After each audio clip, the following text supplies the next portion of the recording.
చైతన్య రథం ప్రేక్షకులకు స్వాగతం, నమస్కారం. లిక్కర్ స్కామ్లో అరెస్ట్ అయిన ధనంజయ రెడ్డి, కృష్ణమోహన్ రెడ్డి వారి అరెస్ట్ తప్పు అంటూ బోత్స సత్యనారాయణ లాంటి సీనియర్ నాయకుడు, కరుణాకర్ రెడ్డిలు గొల్లుమని గగ్గోలు పెడుతున్నారు. లక్షల కోట్లు అక్రమంగా దోచిపెట్టి జగన్మోహన్ రెడ్డికి వంత పడుతూ ఉన్న వాళ్ళని సమర్థిస్తూ వీళ్ళు ఇట్లా ఏడవడానికి కారణం ఏంటి? రాష్ట్రాన్ని లూటీ చేసిన ఈ జగన్ దండపాళెం బ్యాచ్ గురించి లోతుగా విశ్లేషించుకు మనతో పాటు సీనియర్ రాజకీయ విశ్లేషకులు అడ్స్మ శ్రీనివాస్ సార్ ఉన్నారు. వారిని అడిగి మరిన్ని విశేషాలు తెలుసుకుందాం. సార్ నమస్తే. నమస్కారం అండి. అక్రమ కేసులో ఇద్దరు అరెస్ట్ అయ్యారు. ఆ అరెస్ట్ తప్పు అంటూ బోత్స సత్యనారాయణ, కరుణాకర్ రెడ్డి లాంటి సీనియర్ నాయకులు, మంత్రులు, మాజీ మంత్రులు భారీ స్కామ్ జరిగిన మద్యం కేసులో అరెస్టును తప్పుపడుతూ వాళ్ళు శుద్ధబోసలు మంచివాళ్ళు అంటే సమర్థించడాన్ని మీరు ఎలా చూస్తారు? ఇప్పుడు బొత్స సత్యనారాయణ గారు, కరుణాకర్ రెడ్డి అలా మాట్లాడకపోతే ఇంకెలా మాట్లాడతారండి? నాకు పైనుంచి అన్నా మీరన్నా మాట్లాడకపోతే ఎలాగన్నా అంటారు. వాళ్ళు మనస్ఫూర్తిగా మనసు అంగీకరించదండి. కరుణాకర్ రెడ్డికి అంగీకరిస్తుంది. ఎందుకంటే వాళ్ళు అరాచకాలు చేస్తారు, అవినీతి చేస్తారు, దుర్మార్గం చేస్తారు, దోపిడీ చేస్తారు. కాబట్టి అది వాళ్ళకి చాలా కామన్ పాయింట్. ఇది ఈ మాత్రం దానికి అరెస్ట్ చేస్తారా అనుకుంటారు వాళ్ళు. అర్థమైందండి. ఎందుకంటే ఒక నాస్తికుడు అయి ఉండి కరుణాకర్ రెడ్డి తిరుమల తిరుపతి దేవస్థానానికి 2 సార్లు చైర్మన్ అయిపోయాడు. ఒకవేళ వాళ్ళు బుద్ధిహీనులై ఇచ్చినా కానీ ఇతను నాకు వద్దండి, నేను నాస్తికుడిని, నాకు భగవంతుడి మీద నమ్మకం లేదు, నేను ఉన్నానని చెప్పాలి. అది మనిషి అయితే అన్నం తిని కూడా కేవలం దోచుకోవడానికి పదవి తీసుకున్నాడు. ఏమీ లేదు. వాళ్ళకి ఏంటంటే దేవస్థానమైనా, దేవాలయమైనా, ప్రజాస్వామ్యంలో ప్రభుత్వంలో పదవులైనా సరే వాళ్ళకి దొంగతనాలు జేబులు కత్తిరించడం అలవాటు. అలా కత్తిరించి వాళ్ళు సంపన్నులు అయిపోయారు. వాళ్ళ రౌడీలు, గ్యాంగులు ఇవన్నీ కూడా ఉంటాయి. ఆ దౌర్జన్యం వల్ల వాళ్ళు నోరు పెట్టుకుని పాడడం వల్ల కొంతమంది భయపడి నోరు ఎత్తలేకపోవచ్చు. మేమేమంటున్నామంటే వాళ్ళు కూరలు తీసేయాలి, కొమ్ములు విరిచేయాలి, కాళ్ళు గోళ్ళతో సహా లాగేయాలి ఇతలకి. వాళ్ళు అక్రమంగా దాచుకున్న సొమ్ము అంతా బయటకు కట్టించాలి ప్రభుత్వానికి. అప్పుడే దారిలోకి వస్తారు వాళ్ళు. వాళ్ళు ఒరిజినల్ ఏంటో అక్కడ తీసుకెళ్ళి పెట్టాలి వాళ్ళని. నువ్వు ఎక్కడి నుంచి వచ్చావు అక్కడ పెట్టాలంటారు చూడండి. నువ్వు ఎక్కడి నుంచి వచ్చావు అక్కడికి వెళ్తూ ఉంటాడు ఇది సినిమాలో పవన్ కళ్యాణ్ గారు. అలాగా వీళ్ళు తలుచుకుని కూటమి ప్రభుత్వం వీళ్ళు ఎక్కడి నుంచి వచ్చారో అక్కడికి పంపించాలి. ఆ స్టేజ్కి తీసుకెళ్ళి పెట్టాలి. అప్పుడు దారిలోకి వస్తారు. అప్పుడు మళ్ళీ మాట్లాడతారు సరిగ్గా మనం తప్పు చేసాం, ఈ వైభవం అంతా అక్రమంగా సంపాదించిన వైభవం నిలబడదు, సిరితా వచ్చిన సలలితమ్మ నారికేళ సలిలము భంగిన్, సిరితా పోయిన పువ్వును కరిమింగిన వెలగపొడి చందమ్మని ఉంటుంది కదా. అలాగా బాబు మనం ఓవరాక్షన్ చేస్తే మన దగ్గర ఏమి ఉండదురా బాబు, పోద్దు మొత్తం అని అనుకోవాలి. లేదనుకోండి ప్రభుత్వం మారే వరకు కొన్నాళ్ళు సైలెంట్గా ఉంటారు, మళ్ళీ మొదలెడతారు. అలా మొదలెట్టారు కదా. 14 నుంచి 19 వరకు కొంచెం ఆగారు. లాస్ట్కి వచ్చేటప్పటికి అయినా సరే రైలు తగలెట్టించేటాడు. ఇప్పుడు కూడా రెచ్చిపోయి మాట్లాడుతున్నాడు. కల్తీ లడ్డు విషయంలో ప్రథమ ముద్దాయి తొక్కిసలాడేటప్పుడు అంత రెచ్చిపోయి మాట్లాడాడు. గోవులు చనిపోయినాయి అని. వీళ్ళు అవకాశం వస్తే రెచ్చిపోయి మాట్లాడు. అక్రమ అరెస్ట్ అని మాట్లాడాడంటే ముఖం పగిలిపోవాలి ఎవరికైనా కానీ. ఇక్కడ అవినీతి ఒక రకం అండి. నువ్వు ప్రజా సొమ్ము దోచుకోవడం, వినూత్న పద్ధతిలో దోపిడీ చేయటం, లూటీ చేయటం ఒక రకం. నువ్వు చేసిన ఇంకో నేరం ఏంటంటే ఇందులో మద్యం విషయంలో ప్రజల ప్రాణాలతో చెలగాటమాడు. మద్యపాన ప్రియులు వాళ్ళ ప్రాణాలు హరించావు, కుటుంబాలను ఇదిలో పాడేసావు, చిన్నాభిన్నమైపోయారు వాళ్ళంతా. ఇవాళకి రోగగ్రస్తులు అయిపోయి లక్షలాది మంది కిడ్నీలు పాడైపోయి, పేగులు పుల్లడిపోయి 70-80 మంది అండి. నీ దెబ్బకి చనిపోయి కుటుంబాలు అనాథలైపోయినాయి, పిల్లలు అనాథలైపోయారు. ఇది మహాపాపం కూడా. అంటే ఇది ఒక నేరము, మహాపాపం కూడా. ఇలాంటి తప్పు చేసి ఈ రకమైన నువ్వు స్కామ్ చేసి ఒకే స్కామ్లో 2 రకాల శిక్షలు పడాలి వీళ్ళకి. ఒకటి అవినీతి ప్రకారం శిక్షలు పడాలి, డబ్బులు రికవరీ చేయాలి. 2 నువ్వు సామూహిక హత్యలు చేసావు, సామూహిక హత్యలు దమనకాండ చేసావు, ఊచకోత కోసావు నువ్వు, దీంట్లో కూడా శిక్ష పడాలి. దాన్ని సమర్థిస్తా మాట్లాడినని కూడా అరెస్ట్ చేయాలి. ఇది అక్రమ అరెస్ట్ ఎలాగవుతుందండి? ధనంజయ రెడ్డి, కృష్ణమోహన్ రెడ్డి అన్న వాళ్ళు ఏం సొత్తుపోసలు వెళ్ళు. ఆ ధనంజయ రెడ్డి అన్నాడు ఐఏఎస్ ఎలాగయ్యాడు? ఎక్కడి నుంచి వచ్చాడు? ఎవరు చేశాడు అతన్ని? అతని గురించి ఆ పార్టీ వాళ్ళు అతను చేసిన మీకు ఇంకో విషయం చెప్పమంటారా? 14 నుంచి 19 వరకు అతను చంద్రబాబు నాయుడు గారి హయాంలో చాలా ముఖ్యమైన పాత్ర వహించాడు. గోదావరి పుష్కరాలకే అతని ఆధ్వర్యంలో జరిగినాయి.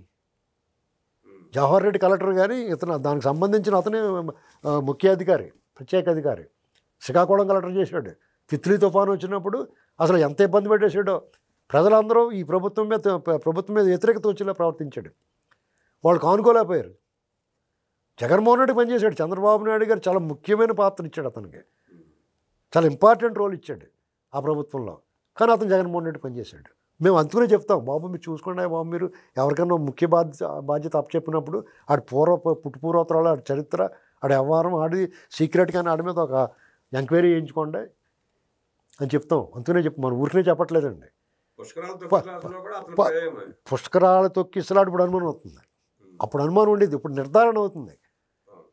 జగన్మోహన్ రెడ్డి అయ్యామని అతను చెప్తాడు. అతను అజయ్ కల్లం రెడ్డి డైరెక్ట్గా బహిరంగ వేదికల మీద కులం గురించి మాట్లాడినాడు. సిగ్గు లేకుండా వాళ్ళు మళ్ళీ కులాల గురించి మాట్లాడుతున్నారు.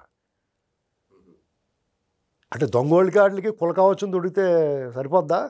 కుల కావచ్చు ఎవడు పడితే తగిలించుకోవడానికి ప్రయత్నం, ఎవరిని రెచ్చగొడతాడు? రెచ్చిపోతే దోలు తీరిపోద్ది, మొహం పగిలిపోద్ది, పిచ్చెక్కి తిని. అంటే దొంగలకి, దుర్మార్గులకి, రేపిస్టులకి, సామూహికంగా హత్యలు చేసిన వాళ్ళకి కుల కావచ్చు దొడితే అది ఏ క్యాస్టోడ్ అయితే ఏంటి? అనేక కులాలు ఉన్నాయి ఇక్కడ. ఎవరికైనా జెరియంటికలు ఉన్నాయా సపరేట్గానే? అక్కడ కమ్మాడ, రెడ్డ, కాప, రాజు ఎవడైనా ఒకటే. నువ్వు తప్పు చేసిన తర్వాత నువ్వు శిక్ష పడాల్సిందే. వీళ్ళు ఇంకా ఉదాసీనంగా జాగ్రత్తగా ఎక్కడా తప్పు పట్టకుండా ఉండేలాగా సరైన ఆధారాలు చూసుకుని సుప్రీంకోర్టు కూడా పని చూసుకున్నాయి బాబు అని చెప్పింది. దాన్ని కూడా వక్రీకరిస్తే సాక్షులు మళ్ళీ రాతలేవాడు.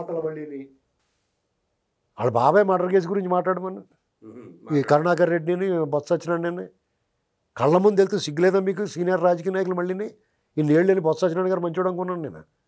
కొన్ని విషయాలు మాట్లాడకూడదు. అతను 30,000 మంది చనిపోయినప్పుడు నోరెత్తల బొత్స సత్యనారాయణ అతనికి ఉన్న సీనియారిటీ ప్రకారం కొన్ని విషయాల్లో నన్ను మాట్లాడమని నేను మాట్లాడండి అని చెప్పాలా. కరుణాకర్ రెడ్డి అంటే మాట్లాడతాడు, ముఠావాడు కాబట్టి. వాళ్ళు ముఠాల మనిషి అతను. ఎంత దారుణం అండి ఇది! అక్రమ అరెస్ట్ అది. వాళ్ళందరికీ విమానం వేయించి చెప్పించాలి వాళ్ళ చేత, వాళ్ళు ఓవర్ యాక్షన్ చేస్తే. అవన్నీ చేయించకుండానే ఈ దర్యాప్తు బృందం ఏం చేసిందంటే, వీళ్ళు ఎక్కడెక్కడ డబ్బులు పెట్టారు, ఎవరెవరి పేరుని పెట్టారు, వాళ్ళందరినీ తీసుకొచ్చి కూర్చోబెట్టి సచ్చినట్టు ఒప్పుకున్నారు. వాళ్ళు ఎక్కడికి వెళ్ళే డబ్బులు అంతిమ లబ్ధిదారుడు ఎవడో చెప్పేశారు. మీకు ముహూర్తం ఏదో ఒక ముహూర్తం చూసి 2 బాబు అంటారు, అంతపుర సూత్రధారి.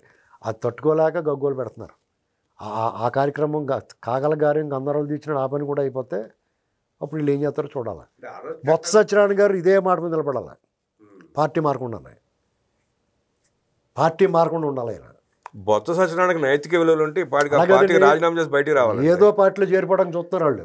అవును, ఇప్పుడు ఇవాళ మాట్లాడిన మాటలు కాదు, అక్రమ అరెస్ట్ చేస్తున్నారు, వీళ్ళు దుర్మార్గం, ఈ కూటమి ప్రభుత్వం అన్నారు కదా, సిగ్గుంటే ఏ పార్టీలోకి చేరకూడదు. లేకపోతే రాజకీయ సన్యాసం చేసి కూర్చుని ఉండలు అరుణ్ కుమార్లా మాట్లాడుకోవచ్చు. లేకపోతే ఏంటంటే వీళ్ళు ఇష్టమైనట్టు రెచ్చిపోతున్నారు. ఊరుకుంటుంటే అయ్యో మర్యాద ఇస్తుంటే పెద్దవాళ్ళు, సీనియర్ రాజకీయ నాయకులు మనం చాలా జాగ్రత్తగా మాట్లాడాలి వీళ్ళతోటి అనుకుంటుంటే, ఎవరి నోటికి వచ్చినట్టు పచ్చాబద్దాలు పత్రికల నిండా రాస్తారు, ఆ మీడియాలో చెప్తూ ఉంటారు. వీళ్ళు కూడా మాట్లాడతారు. వీళ్ళు ఏ రకంగా అక్రమ అరెస్ట్ చెప్పమనండి వాళ్ళు? అది లెక్కర ప్రభుత్వం నిర్వహించలేదా? ఆ రోజు నాసిరకం మద్యం అమ్మలేదా? ప్రజల ప్రాణాలతో చెలగాటం ఆడలేదా? ఆన్లైన్ పేమెంట్ లేకుండా క్యాష్ అండ్ క్యారీ అని చెప్పి డబ్బులు దోపిడీ చేయలేదా? ఆన్లైన్ పేమెంట్ ఎందుకు లేదు చెప్పమనండి, ఒక మాట దాని గురించి చెప్పమనండి. అవి చెప్పరు. అంటే 10 రూపాయలు తేడా వస్తేనే, నీకు పావళ తేడా చేస్తే కూడా నేరమే.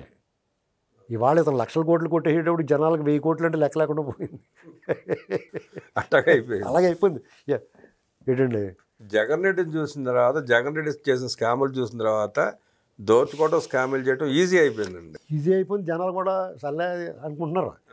అలా అలవాటు చేస్తారు. రాజశేఖర రెడ్డి అలవాటు చేస్తాడండి.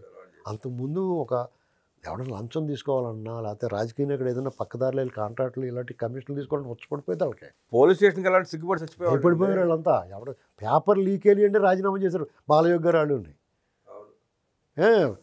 ఎన్టీ రామారావు గారు గవర్నమెంట్లో ఒక మంత్రి గారి మీద ఆరోపణ వస్తే ఆయన అన్నీ సస్పెండ్ చేశారు. ఒక కార్ డ్రైవర్ చనిపోతే ఒక మంత్రి దేవయ్య గారు ఎవరో ఆయన్ని చంద్రబాబు గారు మంత్రివర్గం నుంచి తప్పించాడు. అయితే చిన్న మరక పడితే కూడా వాళ్ళు సిగ్గుపడిపోయేవారు. వీళ్ళు సిగ్గు శారం వదిలేసి ఇప్పుడు విజయసాయి రెడ్డి అన్నట్టు సగం మంది బట్టలు ఉడది, మిగతా వాళ్ళు కూడా ఉడదీస్తాడు. వీడు ఆల్రెడీ ఊడదీసి కూర్చున్న వాళ్ళకి ఇంకేం ఉడదీస్తాడు ఏంటండి? అది పరిస్థితి. కాబట్టి బొత్స సత్యనారాయణ గారు అన్నా, కరుణాకర్ రెడ్డి అన్న వీళ్ళు అలాగే మాట్లాడతారు. వాళ్ళు విలువ తగ్గించుకుంటారు. కరుణాకర్ రెడ్డి అలాగే విలువ లేదు. వీళ్ళు సరైన నిర్ణయం సరైన చర్యలు తీసుకోలేదు కాబట్టి కానీ వాళ్ళందరూ జైల్లో ఉండాలి. అంటే ఎలాగో జగన్మోహన్ రెడ్డి అరెస్ట్ అవుతాడని వాళ్ళకి తెలుసు, దాన్ని పలచన చేయడానికి వీళ్ళు విష ప్రచారాలు మొదలుపెట్టారు. ఇప్పుడు జనం అందరూ పండగ చేసుకుంటారు ఉన్నదని అరెస్ట్ అయిన రోజు. దీపావళి వస్తుంది, మళ్ళీ జూన్లో దీపావళి వస్తుంది. నరకాసురుడు వధ జరిగినప్పుడు జరుగుతాయి చూసారు సంబరాలు. ఇప్పుడు ఏంటంటే మళ్ళీ రెండోసారి పండుగ అనమాట దీపావళి. దీపావళి. దీపావళి కంటే ముందు దీపావళి. బోత సత్యనారాయణకి సిగ్గు శరం ఉంటే వేరే పార్టీలో చేరకూడదంటూ విశ్లేషించిన అడ్స్మిల్ గారికి ధన్యవాదాలు తెలియజేస్తూ నమస్కారం.